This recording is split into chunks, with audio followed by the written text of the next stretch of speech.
Adrien, est-ce que tu peux nous raconter un petit peu ton parcours universitaire avant d'entrer dans le Master 16?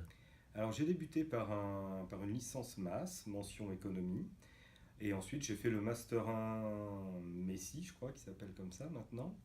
Et je ne sais plus s'il y avait une option dans le master 1, si, il y avait une option économie aussi.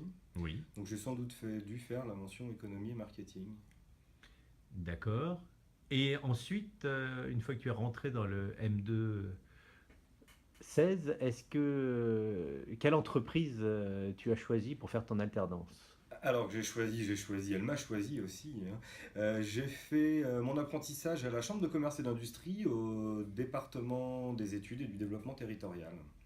Donc un poste de chargé d'études, très, enfin, très méthodo, hein, vraiment traitement de données statistiques, rédaction de rapports, assez classique, très orienté méthodo.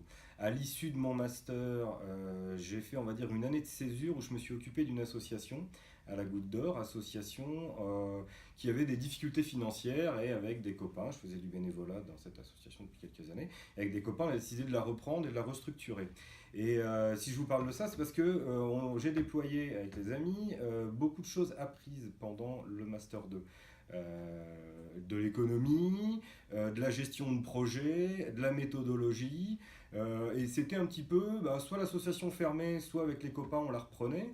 Et à un moment, en fait, on se dit quand même qu'on avait les compétences pour le faire et que c'était un très bon cas d'étude.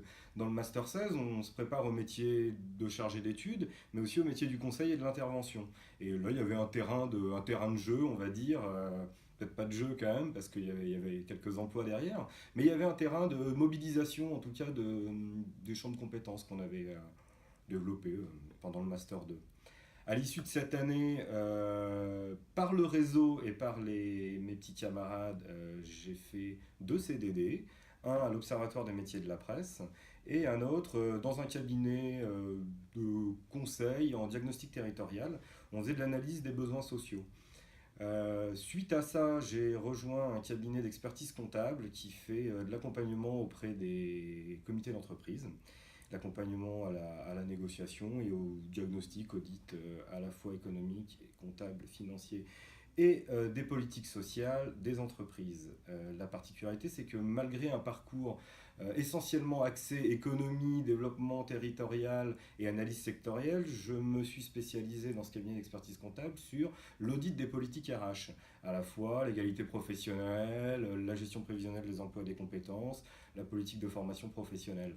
Je pense que la passerelle qui m'a permis d'évoluer de l'analyse sectorielle plutôt économique vers l'analyse RH vient en fait du très bon niveau de méthodologie qu'on développe dans le Master 16, à la fois sur les études quanti et sur les études qualitatives, puisque en fait on sort de là avec a priori, hein, si on a bien écouté nos professeurs, on sort de là avec une bonne culture générale, une bonne culture économique de ce qu'est l'entreprise, de ce qu'est le monde économique, des interactions qu'il peut y avoir entre les différents secteurs. Et à partir du moment où on a à la fois la méthodo et la culture générale, on peut se confronter à plusieurs sujets.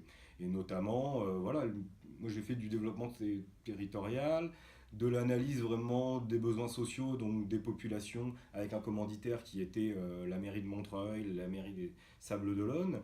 Et là maintenant, on est au niveau micro sur de l'audit d'entreprise et de l'accompagnement à la négociation. Mais je pense que le dénominateur commun de ces expériences reste un bagage méthodologique assez solide. Merci Adrien.